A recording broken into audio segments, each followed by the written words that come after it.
nice and comfy here. I don't know what to say. You want me to say something?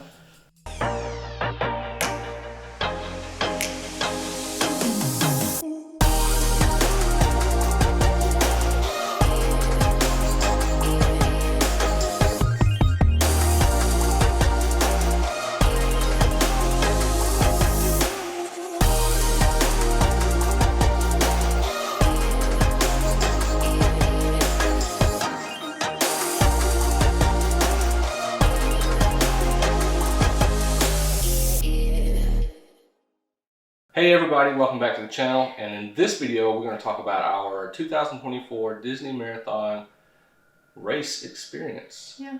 Just a recap of the day, more or less. So in January I ran my first ever marathon, and Wade Experienced and spectated my first ever marathon. Yeah. So we just want to give all the details about the day, share our experience, and maybe some things that we liked and some things that we did not like along the day. Yeah. So like any Run Disney race day, you're going to start very early. So we woke up around 2 o'clock in the morning. Extremely early. Even more so earlier if you are not on property. Yeah, but we were on property. We were staying at Fort Wilderness. We slept in our camper, and we got a decent night's sleep. So just make sure you go to sleep early the night before and wake up early the day of, and you'll be all right. So, yeah.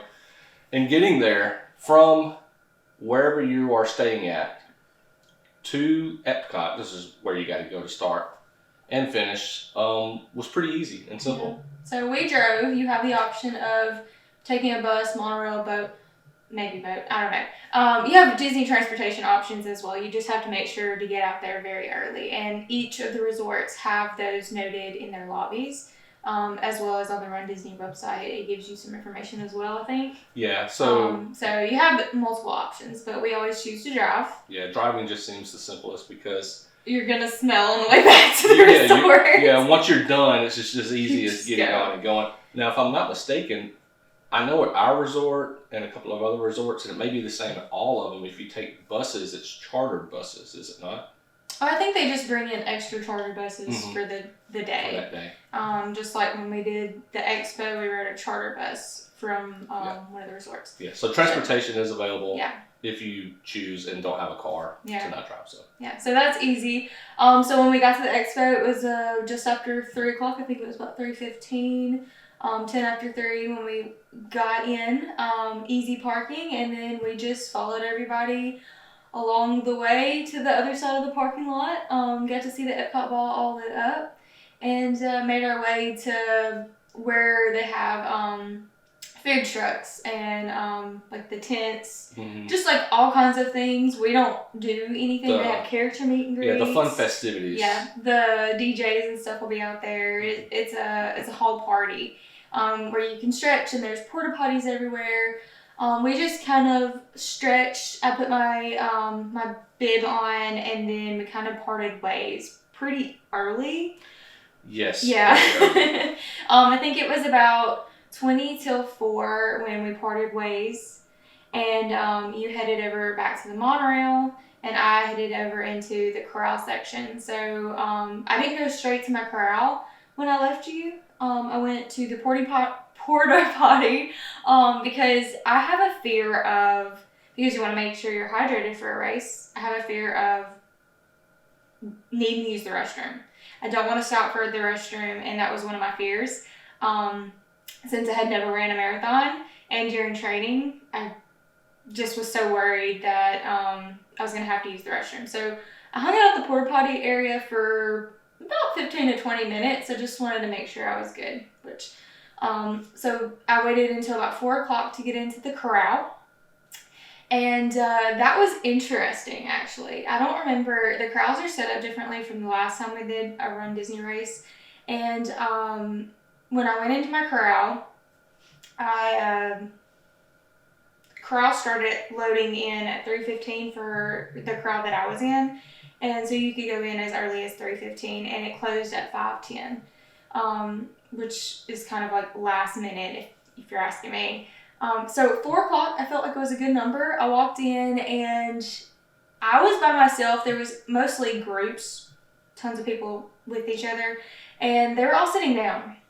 So it was like a section of people at the very front that they were standing up, and then everybody was just kind of sitting. So I just followed some other people that was single people walking, and they just walked to the front. It basically led you to the front of the corral. Yeah. It was really awkward, but also at the same time, it was just so much room, and everybody was spread out, and they were sitting down, and I didn't want to sit down because I didn't want to get stiff. So I just kind of like weaved and bobbed through, and yeah. So basically, once I left her, yeah, so that she could go in her corral, I couldn't go with her any further. Mm-hmm. I chose not to watch her start because I really wanted to get a good spot at Magic Kingdom to see her run through there. So I walked all the way back to the monorail and took the monorail from Epcot over to the TTC, which from there, luckily Joffrey's was open at the yeah. TTC, so I got me some coffee, which was good because once I got back on the monorail, it was the resort loop, and they were not letting people off at Magic Kingdom until a certain time, and I don't remember what time that was. It was probably close to 5 o'clock. Probably close, yeah, probably so. Yeah. So we bypassed Magic Kingdom one time and then had to rewrite it again, and probably when we were around the Polynesian going to the Grand Floridian is when they actually opened up Magic Kingdom to let everybody stand in line to wait before they opened up Magic Kingdom. So that kind of pushed you to the back of the line, kind of. Yeah, it put me further back than I wanted to, considering, you know, how early I was on the monorail, but it didn't really bother me all so much. But once I got off the monorail and got in line to wait to get into the Magic Kingdom, the masses started showing up. It seemed like every 30 seconds, the crowd was just doubling. Oh gosh. If not more than that. To be a single person walking in, and everybody's spectating in groups. Yes, so I'll get to that later in the pros and cons section of this about spectator size and your groups. So, but anyways, once everybody was let into the Magic Kingdom, if you're a golf fan, you'll kind of understand what I'm talking about. You don't watch golf, so when they start opening up the day for like Augusta, you can't run. But people walk very fast. Well, it's just a rope drop then. Well, to an extreme. To an extreme. Okay. Because everybody wants that ideal location, which we had seen some blogs in the past of some pretty good locations, and I got kind of close to where I wanted to be. Where I thought at the time when I got there, I was like, hey, this is pretty good. But once it started, it quite wasn't as good as I thought. But that was the only choice I had at the time, and it turned out to be pretty good. So. Yeah. So once things started getting around the 5 o'clock hour, things started getting pretty exciting because we started moving. People started standing up at that point. We started kind of weaving through, getting closer to the start line because they start the race at 5 o'clock. So I was in Corral C. To get in a higher placement corral, A, B, C, and so forth, you can submit a time. And the time that I submitted got me into Corral C. The last time that I had done a runDisney race, we did not submit times, and we were further back than it was like E or F. And we were in the back of that corral.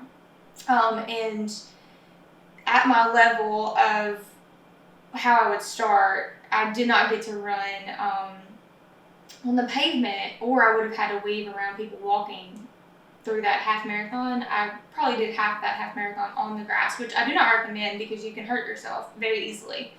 But that's what I had to do to be able to run past all those people.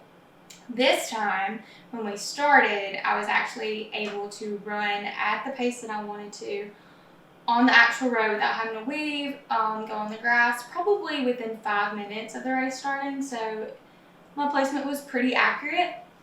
I will say that they did the corrals pretty quickly, and I'm not really sure about that. I was in the end of the first wave of C, and we started at 5:12. So yeah, I felt like they got you through pretty quickly, but I didn't feel like it was overwhelming. Just at the very beginning, I thought it was going to be bad because it was really slow and people were just walking. But other than that, 5 minutes into it, I felt really good. There was only a couple of spots when I first started, like when you go into Epcot, the second mile, you kind of are really close to people.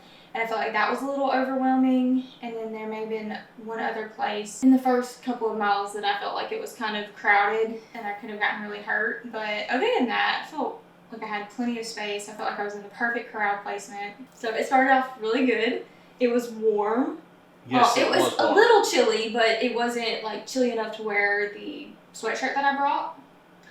Yes. So yeah, I was able to just wear my shorts and my short sleeve shirt, and it felt really good. I think it was at 55 degrees that day. I think it was. Or was it I think 60? It was the low 60s. Yeah, It was actually 60s. probably a perfect day for a perfect weather day to run because it started off in the low 60s and actually the temperature continued to drop as the day went on. So as you were running and getting hot, the temperature was lowering, which is regulating really good so. for January and a Florida race. So yes, the weather was really good.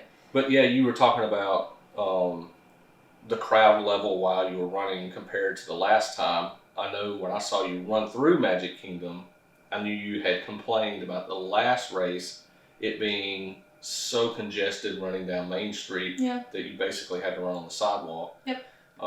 Which wasn't the case when I saw you come by this time. You had plenty of room. I felt like I had plenty of room. It was a little crowded, but it was absolutely nothing like it was before. Everybody was pretty much, even the people that are walking and running, when you're going down Main Street, because I was in the correct crowd placement, those people were basically running too because it's exciting and people are cheering you on. So at that moment, when you're congested like that, going down half of Main Street, I felt like it was pretty good because everybody was, if I was having to slow down, at least I wasn't having to basically come to a stop or go around people because I thought I was going to fall or get trampled on.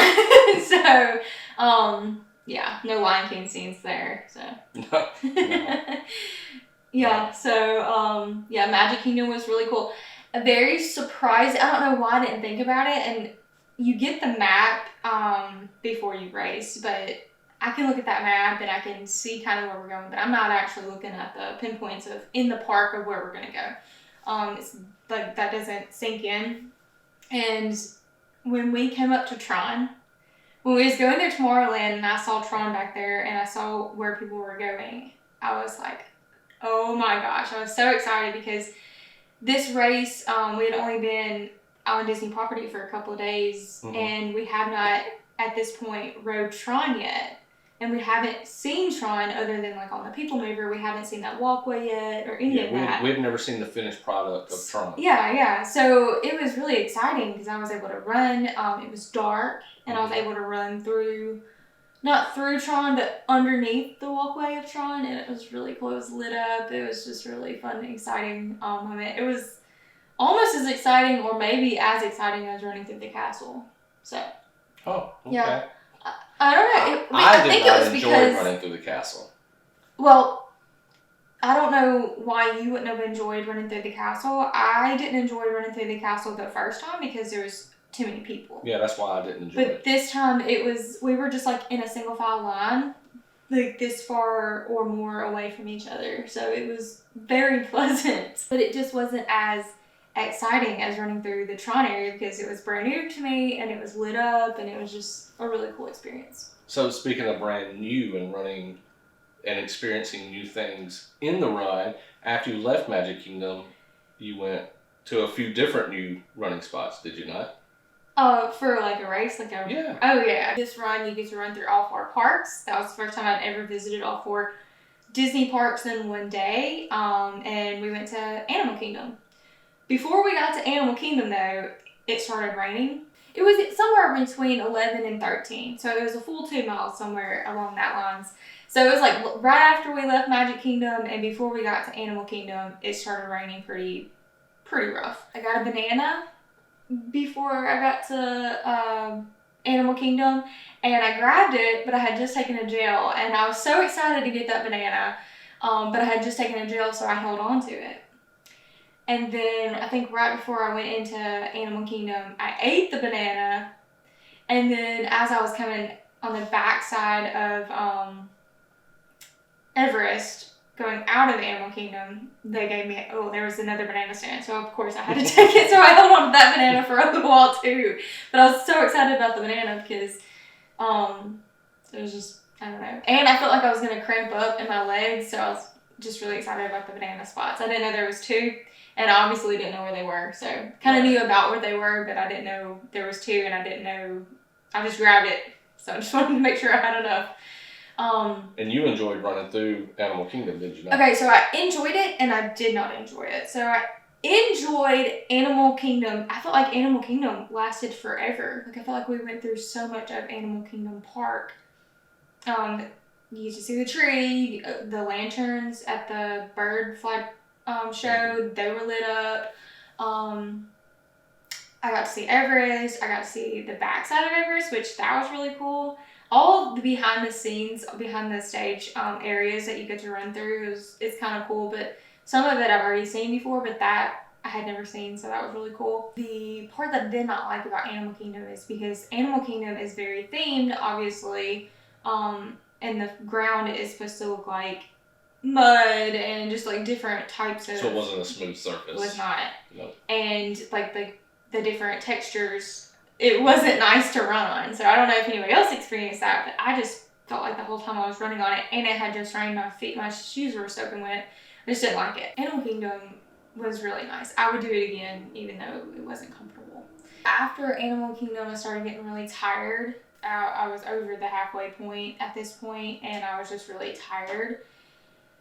I felt like I probably went out a little harder than I should have, but it felt so good that I just did what I don't know. So I started out really good, and then around the halfway point is when I started just slowing just a little bit, and you could see that on the race app. Mm-hmm. Do you want to talk about the race app? Yeah, I will. So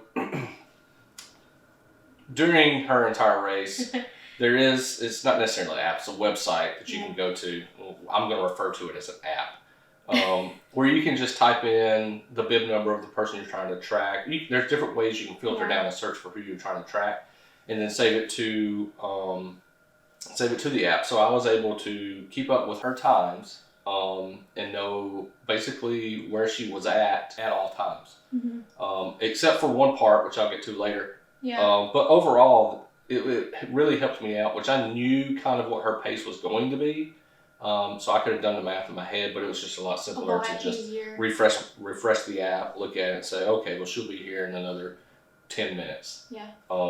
And you could see it broken down by 5K, 10K, it gives you some breakdowns. 20 mile. So it kept changing the estimated finish time based on how my mileage was working out. So it was really, I didn't see the app until afterwards, but I thought it was really neat. Yeah, it is pretty neat. And also, once she had already passed me in Magic Kingdom, I did a little bit of looking around because they do have all the shops on the left side of Main Street opened up. So you can go in there and browse, which is good because I forgot my belt, so I bought a belt while I was in there.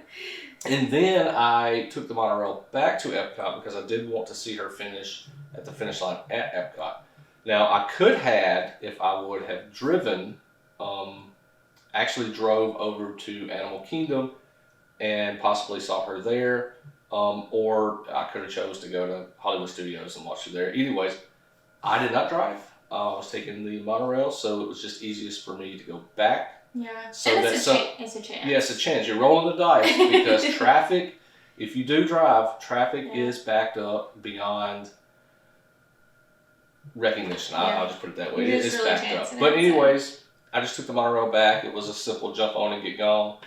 Got back to Epcot, made my way back over to the finish line, and then that's when the downpour happened that she was talking about. Yeah. So I did not have my raincoat or an umbrella with me. Luckily, there was a big tree where me and dozens of other people stood under as it rained for the good solid 15 minutes or so. And then I just got out and just looked around because there was still a lot to do over there other than just sit and wait. Or watch people come in, Or watch people. Stuff happening, so that's really cool. So that's what I did basically until Samantha crossed the finish line. Like I said, after Animal Kingdom, I was starting to feel fatigue, but nothing major. I just could feel a little tired. I could feel myself slowing down just a little bit. I saw it at my times. So I just kind of rolled with it. I just wanted to push through and finish safely and healthy. So I just kept going. So where I really started feeling it was Blizzard Beach parking lot. Which we had already seen a lot of videos talking about. That was a terrible spot. I'd seen so many people talking about the horror of Blizzard Beach parking lot, and I just did not know what they meant. I was trying not to think about it, trying not to worry about it. I train a lot in a small town on a track. A lot of mileage on a track. Quarter-mile track. Yeah, quarter-mile track. So, and a lot of this marathon training was around a track. So if you can just imagine, this is my training. And having to go out there and do it for 1.5 miles to 2 miles for a race kind of sucked. And at the point of this, it was closer to the 20-mile range. And I had only done 20 miles twice on this training session. So that's the longest I'd ever ran. So after leaving Blizzard Beach, I was like, yes, I got through it. But then we're going into mile 21. And I think that was getting where we had did some of the road mileage, which I really like the road mileage between the highway mileage. A lot of people talk about not liking that, but I really like it. It's spaced out. It's nice. People driving down the road, they're honking, hollering at you. The monorail's going by. It's really cool. I like it, and people are spaced out. And then there's music a little bit here and there. I just had my aftershocks in the whole race. I didn't have to have music, but I just got tired of turning it on and off in between the sections where there was stuff going on. So I just had it going, and anytime that I would pass entertainment or music or whatever that was happening, my shocks were turned down to a medium to where I couldn't hear anything in my earbuds until after I passed through. So I just left it on a Spotify loop, Taylor Swift or whatever. Taylor Swift was playing all through the route anyway, so it was fine. I didn't know if I heard it in my aftershocks or if I heard it outside, so it just kind of was something just to keep me going. And it was really nice. So I really was excited when we got to the point to where you have to go up the on-ramp when you're going towards Hollywood Studios and Epcot. You kind of have to do this whole, what is it called? It's just a loop. A U-turn. You have to do a U-turn. Just a loop. Yeah, well, no, the U-turn before you get to it. So you have to run and then do a sharp turn, and then you go up the loop. That loop is, I feel like I almost died during that loop. That was awful because it doesn't even, I had a video of it, a short video of it. It lasts forever. And it just gradually goes up and around. Mm-hmm. But when you get to the top, that's when it's exciting. So got to the top of that and saw some stuff that I'd never seen before because we ran to Hollywood Studios. Hollywood Studios is very short. I heard people talk about how, you barely run through Hollywood Studios, but when you get into Hollywood Studios, you're just right behind the Tower of Terror. So you get to see the Tower of Terror, and then you get straight on to the boulevard, and people were cheering you on. People were trying to give us chocolates. Cast members was trying to give us chocolates. They were begging us to take chocolates, but at that moment, I could not. I love Dove chocolate. They were giving dark chocolate Dove, little Dove bites, and I just couldn't even take it. I was just not interested in the chocolate. But we just kept going, and we kept going down the boulevard, and then right before you get to the shops, you take a left, and then you kind of go out of Hollywood Studios, and you see everybody coming into the park, because at this point, the park had just barely been open, so people were flooding into the park. There's people down the strip of the parking lot on one side and down the strip of the Skyliner. Everybody's hollering, cheering you on. It was really exciting at that moment just to go through that portion of Hollywood Studios. There's so many people cheering, and it was really exciting. and then we go the trek to the boardwalk. Yeah. Is kind of where my soul started leaving my body. It was about 2 miles before you got to the finish line, and there was people. People were everywhere. And that was I think that's what got me through, was the spectators cheering you on. But because of the rain, the boardwalk was so wet and slippery. And every time I would run, my feet felt like they were going to just slip. And the board, I know the boards weren't really moving, but it felt like, I don't know, they felt like they were moving under my feet. So it was not comfortable. It was kind of like an Animal Kingdom experience, except like a wet composite board. Yeah, wood floor underneath you that was kind of moving. So I was trying to get through that. And then I got to Epcot. Epcot was a blur, basically. Well, you were so close to being done. I was so close. It was 1 mile, the last mile of the race, and honestly, it's not my favorite part of the race because I'm just ready to be done. I don't remember a lot of it, though. I do remember seeing a couple of cast members. There was a lot of cast members taking pictures, so I got some pictures from that portion of the route. So I didn't pull my phone out or anything. And yeah, so I just tried to get through as fast as I could, but at this point, I knew I had slowed down a pretty good bit. So I was just ready to get done. My goal to finish this race was 4 hours and 45 minutes. And I had known halfway through that I wasn't going to quite make that, or maybe a little bit more than halfway through. I knew I wasn't going to quite make that, but I was going to be really close. But I just slowed down, a minute here, a minute there with miles, and I knew if I kept moving my feet while I was in Epcot at the pace that I was, that I would finish under the 5 hour mark. So I did. It was like 4 hours and 58 minutes. So 2 minutes under, 13 minutes slower than I actually intended to do the race.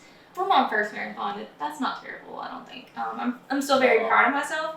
The finish line was overwhelming, but exciting at the same time. There were so many people. I don't remember the finish line looking like that the last Disney race that we did, but it was really exciting. So yeah, I didn't see Wade. I saw Wade when I was coming through Magic, but I did not see you whenever. I didn't know where you were when I was crossing the finish line, which you were right next to the finish line. I was. Yeah. Yeah.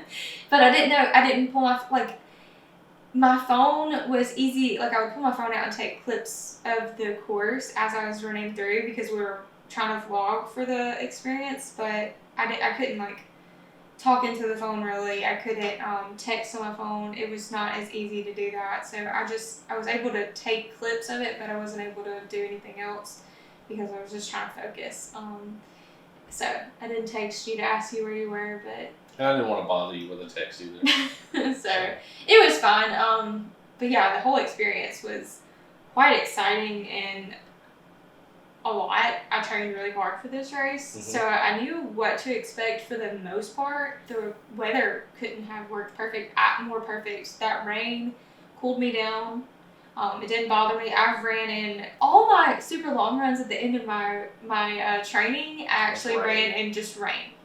Rain, straight rain. So I was used to that, and it was only 2 miles, so it was actually not bad. And it cooled us down. So well, it cooled. It got a little chilly. So now that you have done this race, I guess the big question is would this be something you would ever consider wanting to do again? Okay, so we talked about this as soon as I finished, and I said, right now, absolutely not. You can ask me tomorrow, and I would say I do want to do another marathon.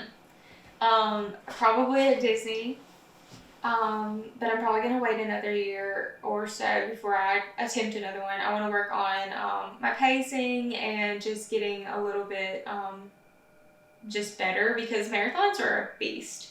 They're just something different. Half marathons, those are really, really fun for me. Well, there's one thing you need to understand about Samantha is that she is not going to do another marathon in Disney World to just enjoy it and take part of some of the characters that you see along the way or ride Expedition Everest. Y'all go ride Everest for me. She is going to do it with the expectation to beat her 4 hour and 58 minute time. I mean, it's always to try to beat what she's done in the past time. Which, I mean, honestly, that's fun. That's exciting.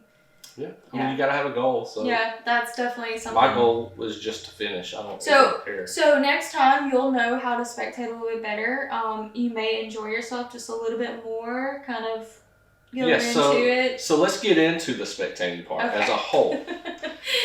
Of course, this was the first time that I had ever spectated any race, and let alone a Disney race. Yeah.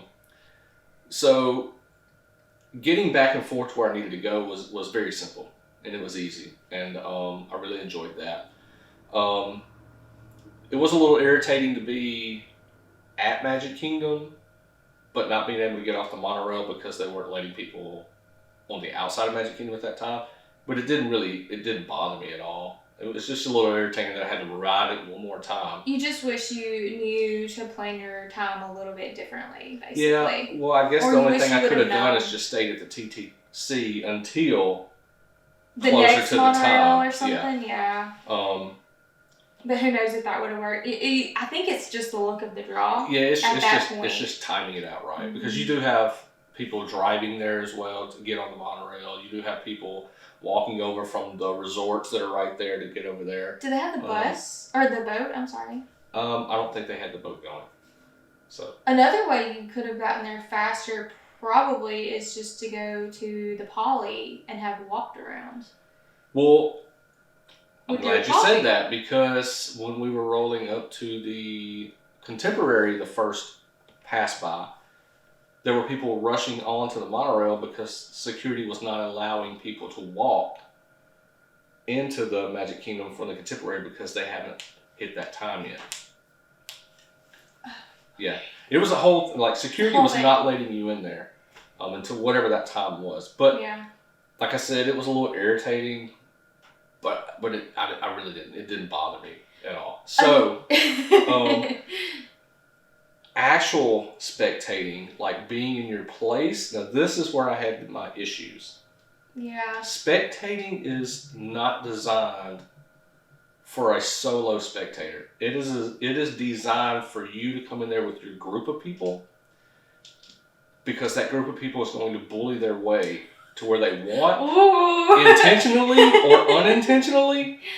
If they see a foot of free space, they're going to maximize that foot of free space and eventually weed you out of where you're at. But also, what you told me, you kind of was too nice to people, and you got stuck in the back. That's just what I am. I'm a nice person. Because Wade said he was. So here's what it was. Okay. I was I was right there on the gate. Yes. And I intentionally left about a foot to my left and a foot to the right of me of space, because I didn't want to be up against the people I didn't know. See, this is something that I knew was going to happen when I got in my corral. So I just walked through because I knew it was going to happen whether I was, So a lady had come up to me once everything had filled up and just politely said, "Hey, can I squeeze in here?" And I was like, "Yeah, sure, no problem." That's why I left a little bit of space for some give. Yeah. Well, then she left, and about the time she left, a group of about 5 or 6 people came in with backpacks and just continuously shoulder checked me with those backpacks non-stop. And it's like, I don't want to complain because I know everybody's there to have fun. Yeah. But I know you've got to be hitting me, because I'm not hitting you. And you have got to know you're hitting me. And at that point, I was like this in my spot, because everybody was just trying to shove in there. And this is a good solid, probably an hour after the race had started. Yeah. But then another young lady that was probably 2 foot shorter than me, with her nice sign that she had made for her fiance or boyfriend or whatever, had politely asked me if we could just swap places while her friend had ran through. And I didn't mind at this point. I was, yes, please, I don't care. But like I said, I was so much taller than her. But you actually ran through before the person was waiting. That's what I was gonna say is. But it didn't matter because I could just. I think people were not really paying attention to the time frame. if it was moving like it should just be, I'm here 20, 30 minutes before my person comes through, and then... Yes, and that's another thing we'll get into. Yeah. Because once I got back to Epcot at the finish line, yeah. once the rain had started, everybody moved to take cover, except just a handful of people. And then once it was sprinkling a little bit, I just left and was like, you know what, I'll go and just roam around and kind of stand up. They do have bleachers that you can sit in. I chose not to sit in those bleachers because I just want to be able to kind of freely move back and forth. So I was really close to I was at the finish line. Yeah. But I knew Samantha was a good hour or so away, so there was no need for me to get right up on the gate. Yeah. So I just kind of hung back about 4 or 5 people deep, just to be able to stand in the same spot and check up on Samantha. When I know she's about 10 minutes out, I can kind of like get close to the gate, because you would think that people would cycle in and out. I just don't think people understand that if they're like, oh, they are 2 miles out, that means that they're probably 20 to 30 minutes away. Yeah. They think they'll be here in just minutes. And that's the issue that I had. Also, I do know some people just go to spectate. So they're not there to see any particular people. So that also bogs things up, which I'm not saying that that's wrong. Like, I like the spectating, but just in certain spots, like at the finish line or maybe at Magic Kingdom, it kind of stinks because those are the most popular. And if people were just watching for even an hour in sections, maybe it would be better. I'm not sure. I don't know how that could get any better, but I do know, if you have multiple people, like if my brother, he was on the trip with us, if he would have woke up and come spectated with you, it would have probably been a little bit better just to have another person. Yeah, I just think people would have been a little bit more cautious in observing that, okay, well, these people are here, where it was just me by myself, and people felt that, I don't want to say they felt entitled since they were with a group or a family that they should be able to go there. And everybody should have the opportunity to see whoever it is that they're watching. Yeah. But also, I had the same experience in a very small... I knew that it was coming in the crowd. You're going to be mushed up to somebody. Oh, yeah. And I was by myself, so I was kind of worried, and that's why I kind of weaved my way through when everybody was sitting down, just to kind of get far up in the front as possible, because there's times when you are by yourself, everybody's holding hands in sections, and they're like pulling each other, but everybody's moving at different paces. Yeah. But I had somebody directly on my front and on my sides, and they were all holding hands in different... It was weird, and it was so uncomfortable. And I know people knew that they were kind of dragging me or keeping, like, one person would move this part of my body, and then the other person would keep me from being able... I couldn't move. There was no way, and it was just really odd. So you do experience both racing and spectating kind of uncomfortable situations where you're really close to people, and people are not really thinking about you as a one person. They're only thinking about them, or maybe they don't know what to do because they don't want to be separated from their people. I don't know. It's a little odd. Yes, it is a little. I don't want to end it on a bad note because it was a really good experience. If I wasn't as tall as I am, the spectating experience could have been really bad for me. Yeah. And I will say, on a lot of the videos that we've watched, if you were further back in the race, because you were on the front half of the runners, the spectators, a good portion of them that are there to watch somebody, I don't know about a good portion, but a great many of them are there way early. Yeah. Because they're watching and waiting for runners who are coming by 2 hours behind you. So if you're on the back of those corrals, the spectators, the section is thinned out. Yeah. So you can basically get where you want. Everybody's super in the moment earlier in the day. You have to be there at a certain point in the morning. When you're spectating, you can't come in after a certain time, and I can't remember the time. But you have to be there. So, like, I get it. It's kind of chaotic at that moment. So, like, maybe if I was further back, you wouldn't have had that I could experience. have just hung you back. could hung back and then come because through. we watched the video and it was pretty funny because I was the two people that was to the left of me, I didn't talk to them. I didn't talk to really anybody. But, they were there at the same time I got there, at Magic Kingdom, that is. And the person that they were spectating, we just happened to watch this person's video. Yeah, and weird. it was by the time that she got there, which is who they were spectating, I was already back at Epcot. Yeah, but it was already like and it daylight. Had already rained. Yeah, it had already rained and it was daylight, so they had been there. They were for there for hours. So. And they may have just wanted to hang out and spectate for those hours because they got up early with their runner and did exactly what you did. Yeah, well, I think the common perception is you've got to get there early. Yeah. Which technically, if you were on the back half of the corrals, is not true. Yeah, you just need to be there before they're cut off to be in the Magic Kingdom as a spectator. As a spectator, correct. Which is not. I think you have a couple of hours, so yeah.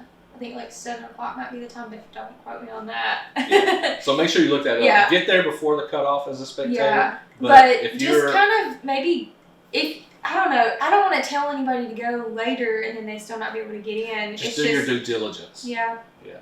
Do your research. And if Wade would have been shorter, maybe you would have had to just change, maybe really quick. Hey, I'm gonna go somewhere else and spectate, because you could have done that. I could have done that. Yeah. Maybe you just have to change your plan because honestly, even if you,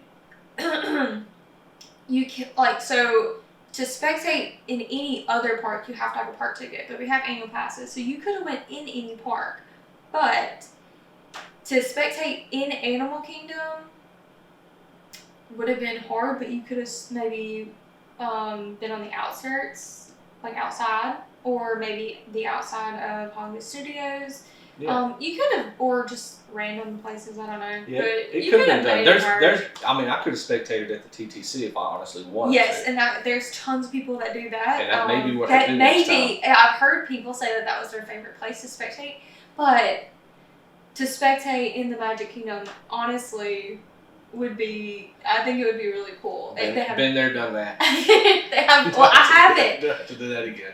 Spoiler, or not spoiler, but the day before was the half marathon. They cut it short that day, so we didn't do our planned. But we were gonna actually spectate that one at the Magic Kingdom for the half marathon. So we would have learned our lesson that day probably, but we didn't get to do that. But as far as overall the spectating, I enjoyed it. I had fun. I did meet some people riding the monorail, sharing the monorail with me that were also cheering on their friends and family or whoever they may be, which I do enjoy meeting people, so that was fun. Except when you're getting body checked or bag checked. Yeah. No, kids kicking me on the mama's heel. But overall, the spectating, I enjoyed it. I would love to do it again, especially knowing now. Well, you're probably going to. But I would prefer doing it with other people. Yeah, so maybe next time we'll either have friends or family members or something. Originally, we were supposed to have a ton of family members, but it didn't work out that way. We were going to have like a big group actually when we planned this trip, that just everything did not work out that way. But so Wade did it by himself. And I forgot to mention the race app, keeping up the time tracker, keeping up with her. Everything worked flawless until Epcot, until I got back to Epcot. Yeah. And more runners started coming in. I've had this experience before at Epcot. I don't remember what it was, but the cell phone service bogs down. Yeah. And it was basically, I think you were 3 miles out, and my phone was just like, it's not happening, dude. Didn't register. So luckily I knew you were around a 10-minute pace, so I was like 30 minutes, she'll be coming through. And I'll be at least, yeah, so, yeah. Yeah, and I was not connected to the Wi-Fi. That was self-service. Yeah. So. But there's a lot of people there. Yeah. A lot. And I don't remember what happened. Maybe it was the last race we did when we were trying to leave and I was putting in the GPS. It just would not. I don't remember. I don't know. But yeah, I think I'm gonna do another one. I really want to do another half soon. Not sure if I get to do a Disney race for that next half, but we're definitely going to be doing a Disney race in the near future. I am. Wade's gonna be spectating. Possibly. I may run a half. Yeah. So I've done it before. We've done it before. So you never know. But so yeah, I ran my first marathon. Wade spectated his first marathon. Couldn't have asked for a better experience. I know that we mentioned a couple of cons, but yes, but I mean, you're always gonna have that, especially when you're dealing with crowds. You're dealing with Disney. They do a really good job with keeping things orderly and professional. Yeah, but I mean, you have all walks of life and all types of people, and it's just you're gonna experience things like that. So we want to mention those things because it's not always smiles and rainbows, sunshine and rainbows. So we just wanted to mention those. But overall, we had a really good experience. Oh, yeah. And we had a really fun time. So we can't wait to do another one. Who knows? Maybe one next year. But thank you guys for following along, and we'll see you in the next one. Bye. Bye, guys.